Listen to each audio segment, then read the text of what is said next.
د ولسمشر محمد اشرف غني ناڅاپي راتګ لوی جرګې ته او له ملا یعقوب سره یې ځانګړې لیدنه وکړه. د اف جی نیوز درنو لیدونکو سلام، ستړي مشئ، وخت مو په خیر. پام مو راګرځوم د دې ساعت تازه او مهم خبر ته، او په سر کې یادونه کوم ملګرو که مو چینل نه وي سبسکرایب کړی د تازه او مهمو خبرونو لپاره در سره اف جی نیوز چینل په درنښت سره سبسکرایب کړئ.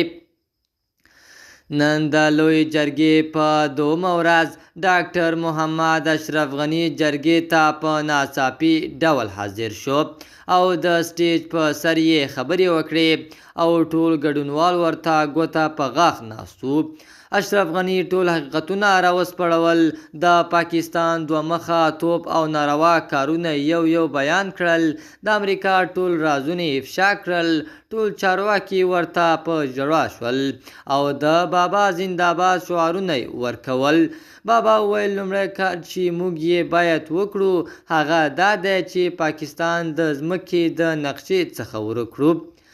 اشرف غني ویل زه په پوره ضمانت راغلی یم، زما جنرالان او ملي ځواکونه به هم په ډیر نږدې وخت کې په پوره ضمانت راشي. او په هغه غونډه کې ډاکټر محمد اشرف غني د ملي بیرغ په اړه مهمې خبرې وکړې. له بلې خوا ولسمشر محمد اشرف غني که له ټکنالوژۍ سره ځان بلد نه کړو له څلورم صنعتي انقلاب څخه به هم محروم شو. ولسمشر محمد اشرف غني د ډیجیټلي حکومتولۍ ګټو په اړه د خپلو درسونو په لړ ویلي ډیجیټلي کېدل د هیواد د چټک، ارزان او ضروري پرمختګ یوازینۍ لار ده او په وینا یې افغانان باید ځانونه د مصنوعي ځیرکتیا په ګډون د دې برخې له ټولو نوښتونو سره بلد کړي. د اف جی نیوز درنو لیدونکو دا زمونږ د دې ساعت چمتو شوی خبر.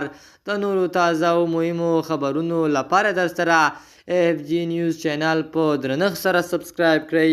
تر بیا ښې چارې د الله په امان.